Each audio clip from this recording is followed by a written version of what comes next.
Hello, I'm Bill Wyatt. I'm a general dentist and I've been practicing orthodontics most of my life, but for the last, since 1970, I've done nothing but orthodontics and taught it to general and pediatric dentists all around over the country. Uh, I'm a member of the American Orthodontic Society, and this is a group of general and pediatric dentists that our sole purpose is to teach orthodontics to general and pediatric dentists. We have a wonderful organization now, the American Orthodontic Society. We have boards you take. We have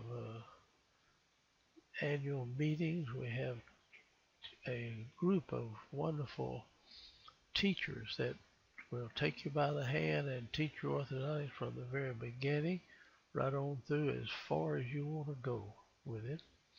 And it's an excellent organization. We had a good journal, and we have one of the best executive directors in the country. He's just been honored, and we're proud of him. His name's Tom Chapman, and he is doing a wonderful job with this organization. So if you're doing orthodontics, you would be wise to get in the American Orthodontic Society. Now, I'm going to go into a couple of problems you'll run into every once in a while. And the main one I want to discuss in this is just dealing with missing lower second bicuspids. I'm going to show you, I think, the best method of dealing with them is, I kind of refer to it as driftodontics in a way. This case also has a couple of missing laterals of upper laterals, which we'll deal with too. But we've got a whole series of missing laterals. But this one we'll show the missing laterals, but we're primarily dealing and want to show you the best way we know of taking care of missing lower second bicuspids. So we'll proceed from there. I'll have to go back over here and click my little marking pen that I draw on these to kind of illustrate some things I'm talking about a lot of times. This young man came in with this problem. Very nice young guy, good face, looks good. You can see he's got the missing upper laterals. You can almost see that from here. And he's missing two lower bicuspids. So we've got 4 teeth in here. We'll take out and then balance the whole arch. Now this stain, this is probably fluoridation. We're in Texas, and we have a lot of fluorine in the water, so that may be what that brown stain is on those teeth right there. Okay, we'll show it from several different angles first. Nothing remarkable about the orthodontic treatment now, but I want the remarkable thing is how you deal with these lower second bicuspids. He's either missing both upper laterals, has one gone, or one is malformed or something of that nature. I don't remember exactly. Now, the slight crowding he's got in the lower arch, and this is after. See, we do this several years ahead. See, this is 12 of 95. Actually, we took him back when these bicuspids were way back here and the molars were back here too. And we wanted these molars to drift forward, which is what they've done. So in some cases, I just refer to this in some lectures, it's kind of driftodontics, where you do something several years earlier and the teeth are allowed to drift, and these half tooths hold up the upper molar over it and keep it from dropping down into this hole where this 6-year molar can't drift forward. I'll show that better in some of the pictures to come up here. It's a very interesting way to deal with it, and a lot of people haven't thought about it. So I'm going to get this is a self on him. You see a little deep. This is a bite. There's no big problem dental wise.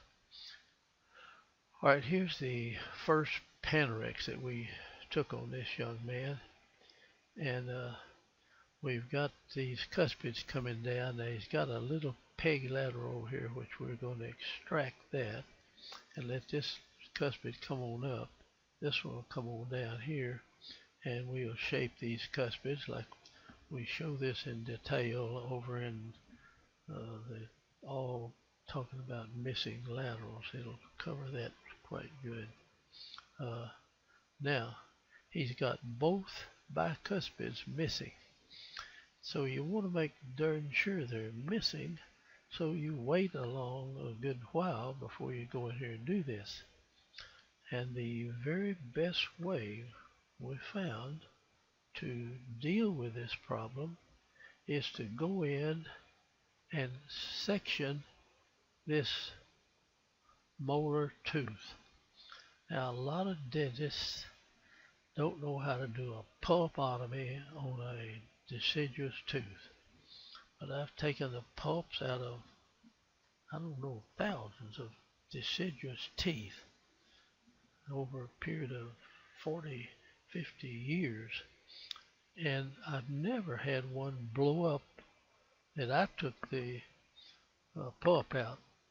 But I tried to get the dentist that referred this guy to do this, but he was afraid. He didn't want to do it, so he sent him to a oral surgeon who was extremely well trained. He was an MD oral surgeon, and he cut the teeth in two and took this half out and did what he thought was a pulpotomy, which was a total failure. He did not know how to do it. You've got to go down in here with a drill and clean that out. And I don't put rubber dams on them or anything. You just drill down in that canal, clean it out, don't blow any air in it, and pack zinc oxide and eugenol in there. Now you can't just mix zinc oxide and eugenol up and pack it. You've got to mix powder in it till you can't get any more. Then you kind of roll it up and put it on a piece of paper and mash it and squeeze all the eugenol you can possibly get out of it. Then roll it up, put it on a spoon, and you can shove it down in this canal and you pack it down in there. Don't just kind of plaster it over. That's what this old surgeon did. I'm sure he charged him an arm and a leg to do that. You can do it in your own office. I show how to do it in this slicing technique. So go back and run through those videos and I'll show you exactly how to pack it in there. And we pack it in there and take an amalgam plugger and pack it on down further. And if it's bleeding, that's fine. Don't try to blow it out, for God's sakes. Don't blow it at all. You might aspirate if you want to, but you don't even have to do that. Just pack the zinc oxide and eugenol right on top of the blood and just pack it down in there hard with an amalgam plugger. And I, honest to God, have done, I don't know how many, hundreds and hundreds and thousands of them, I'm sure, over this. I've been doing this for about 55 years or something like that. And I have honestly myself never had one go wrong, no abscess on. This one did form an abscess, but it still worked. And that's the one the oral surgeon did. So I'll apologize for showing that, but it's such a neat case. Now we call it driftodontics. So we'll go in and we take this part of this tooth out. The back part we remove. We leave this. Now the part that we leave will hold this tooth up where it is. But if you just pull this whole tooth, this tooth will drop into this hole before this tooth the 6-year molar can drift in there. But if you leave this mesial half of this tooth there, if you leave that mesial half there, it will hold this tooth up, and that will keep this tooth in place, and this tooth then can drift over into this spot, and you can see. You just watch this happen, and you do this on both sides. It'll drift in. Even though this formed a granuloma and drained, it still worked. But I showed it one place, and some pedodontic woman in Atlanta, Georgia, got all blown up because I was dealing with that. She didn't realize what she was missing. So anyway, this works, but you've got to learn how to do these pulpotomies. You don't just plaster this rather flowing zinc oxide eugenol over it, or put all this kind of junk. I lectured one time in Boston, had professors out of 3 universities in the pedodontic department there, and they couldn't believe they had to go mix all sorts of stuff with this to pack it in. But all you got to do is just get some chemically pure zinc oxide and eugenol, and put a few drops on something, and put as much powder in there as you possibly can, and mix it as thick as you possibly can. Mix it up real good, and then pick it up and put it on some paper and pat it out till you can't get any more zinc oxide out of it. And you roll it up, put it on a spoon, and you pack it down in this. Then I take a amalgam plugger and go down and pack it right on top of the blood. You don't need to wrap it up in a bunch of rubber. Put something to keep from getting it infected. I've never gotten one infected. It's just like a regular tooth. You don't have to crown it or fill it or do anything else. And 2 or 3 years after this comes out, it'll come out with the zinc oxide eugenol still in there. I've done thousands of them, so it'll do that. You just have to take my word if you haven't been taught that. If you're a pedodontist, well, a lot of people have to go sticking a bunch of other stuff in it, but you don't need anything else, and it'll work. So watch what takes place here. Now this Panorex, he was age 9-3. I'm going to leave him alone for a while. See, even the time we took those other pictures up there, this tooth had already drifted over to there. It was somewhere right in here, and it chewed on the back side, so it came over almost parallel. Maybe we can see that in the next x-ray. Alright, here we still hadn't done it, and we still hadn't taken this little malformed tooth in here out. So now he's 12 years old. People don't do what you want to do right at first, but we're darn sure there's not going to be a bicuspid in this place right now. We've waited till he's that old. There's no way that bicuspid's going to form in here, see. So now he still hadn't come in. I'm trying to get the dentist that referred him to go in there and do the darn pulpotomy and get this out of the way and let it drift. So we've still got time, and I finally kept on him till he sent him over to this oral surgeon who, of course, was an oral surgeon and an MD, and they finally get to where they know everything there is, and did this and screwed it up, but it worked anyway. Here's another one. It's 12 years old now, and we still haven't got the surgery done. All right, finally we got somebody come in and take this little tooth out, and we cut this in two and took the back half. At least he got the right half of the tooth out, and he just kind of plastered zinc oxide and eugenol. He didn't know you got to pack it down in the darn canal. You got to clean it go down in there. You don't have to aspirate or anything. You just pack the zinc oxide and eugenol in there real tight where it really seals it, and you won't have a bit of trouble with the part that's left. And you can do that to any deciduous tooth.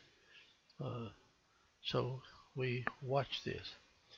Even though it got infected, or it had a granuloma on it when we took it out, it still worked. All right, now they've just done this, or this hasn't drifted, but this tooth right here is resting on that spot. At least he had said they didn't. They should have cut it further back here. They whacked it off like that, but it still catches this tooth right here. I want to just cut it half in two. They kind of whacked it at an angle like that, but this tooth is still held up in the air by this contact point, and so it's not going to move down. Now this one will drift over here, and you watch it come over here almost parallel. Now this is he's 12 years old, and this is January 18th, 95. Moving on up. So we've been messing with this kid for a long time. So if you start early, just make darn sure you're not going to have a late forming bicuspid. Maybe that was one reason for waiting some. So that's number 3, and here's number 4. All right. This 6-year molar has drifted all the way up and jammed up against that baby tooth, and the baby tooth has abscessed in here, but it's draining to the outside, and that's simply because of just a no. The old surgeon didn't understand the pulpotomy. The dentist was scared he would have done a better job of it than the old surgeon. I'll bet you he charged him no telling what to do that. And it worked, but it failed in a way. And I got criticized because it was that way. And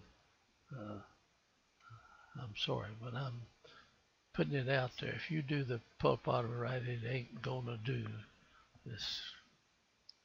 And here now comes the cuspid down, and it's going to hug right up against the central, and then we'll shape it up like we showed in.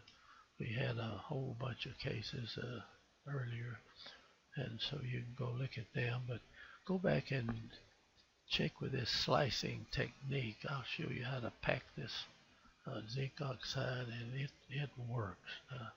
I've never had one go bad on me, but this one did, but it still worked.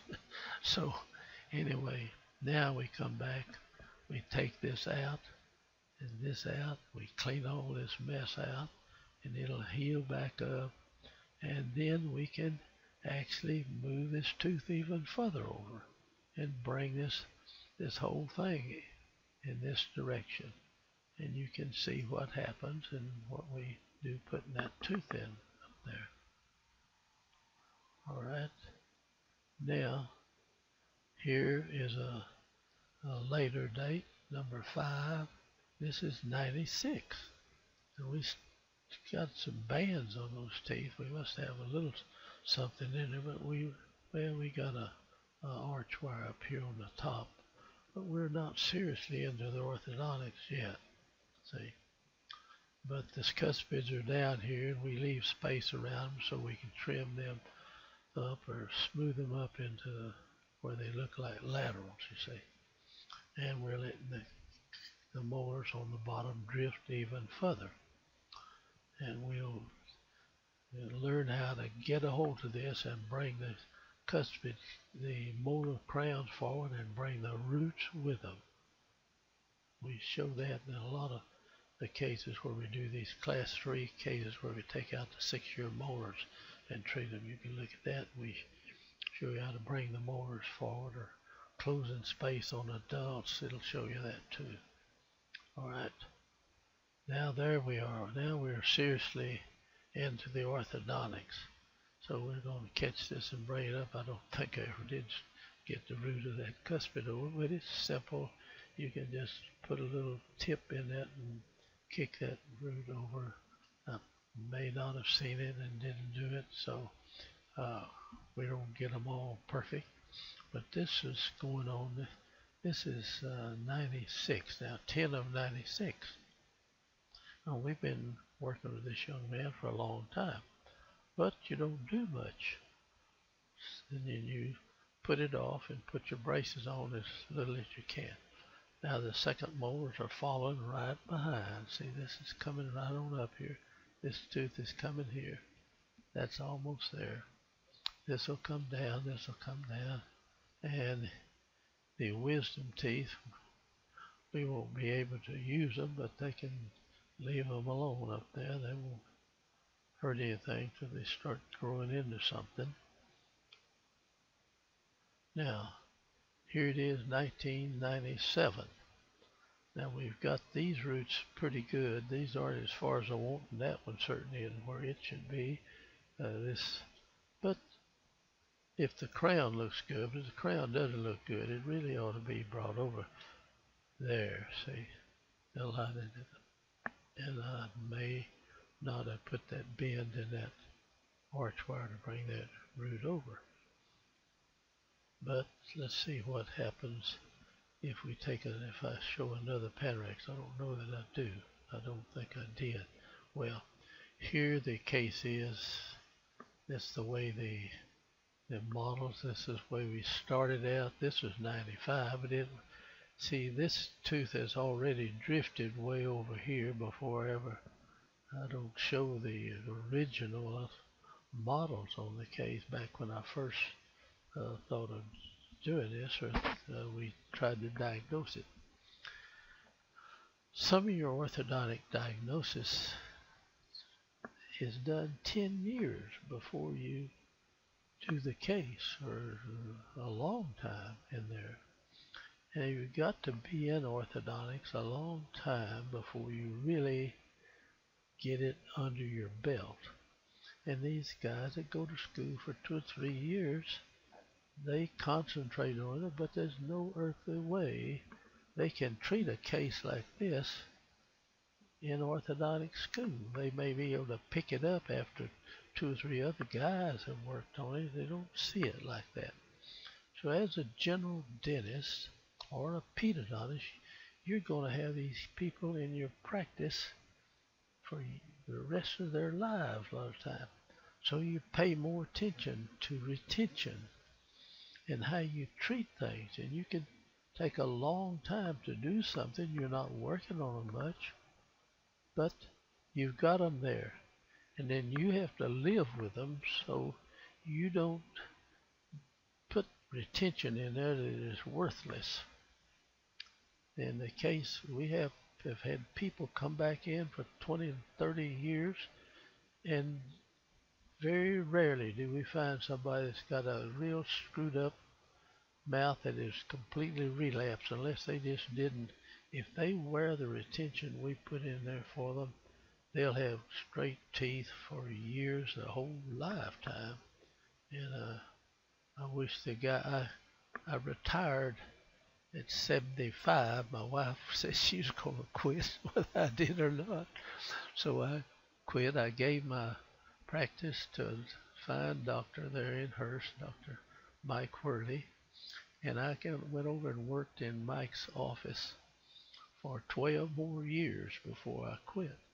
And I would have patients come in every week or so, every few days, and we got to see them, and Mike got to see them. And very rarely would you find somebody that really relapsed bad. If you got rid of their functional problem and you put the proper retention on them, they stay. And you just have to take the word for it on that. Anyway, this is what we did here, and this is when we started the treatment. That's not the finished stuff. Now to keep the bite open, during part of this, we put a little acrylic pad back here and had him bite on that, and that kept it from deepening. I hope we carry this on to finish since I've talked so much about it.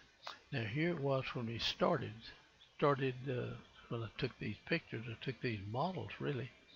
This molar had already it had been back here somewhere. You saw it on the x-ray, and it has drifted. This little part of this deciduous molar held the upper deciduous molar up, so this could come forward like this.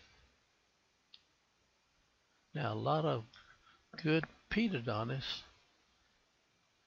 don't know that. They don't know how that works. Now here we're further down the line. We've got things lined up, put a rectangular arch in there, and we're working with it good. We use these little tiny brackets, and I like them.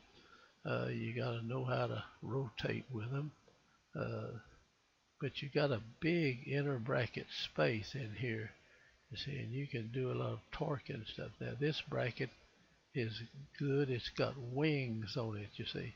You can rotate, called the Lewis and Lang brackets. Those are good. You have a small bracket space in here, and you've got a large inner bracket space which allows you to flex the wire further and better so you can torque better. And this is 018 slots. I like 018 slots. You can do anything in the world you want to with 018 slots, and you stick the Big Daddy arch wire in there to do lateral expansion, and we can expand anybody breathing or alive. If you get them in there where you can put something on, you can expand people in their 80s. I've done that.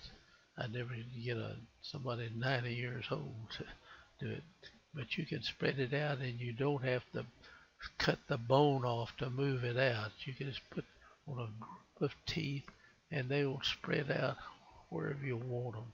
I'm going to show you some crazy things because people don't believe that you can spread bone structure out on older folks.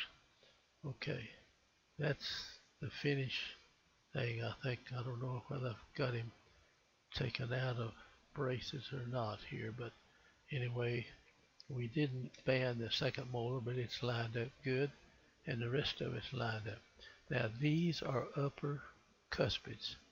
We didn't take much of the tip off. You trim them a little bit in here, and where they fit down. He doesn't have upper laterals, and he does not have lower second bies, or missing. Now this is jam up tight right here. That's the secure molar up against the first bicuspid, and here's the lower cuspid, laterals, centrals, laterals, centrals, cuspid, and going on back to the side. The second molar we haven't pulled in, snugged it up yet, but that's easy to do. That's no problem at all. All right, that's all I had on this young man, and we go back into some cases that we had done missing laterals in. But I hope that you will learn how to deal with these missing teeth. You get in there real early, cut half of it, do the pulpotomy, then these teeth drift, and it may take years. You may go in there and have this thing drift for 3 or 4, 5 years before you really get in there. But it's the best way I know of to deal with it, but it's not a quickie solution.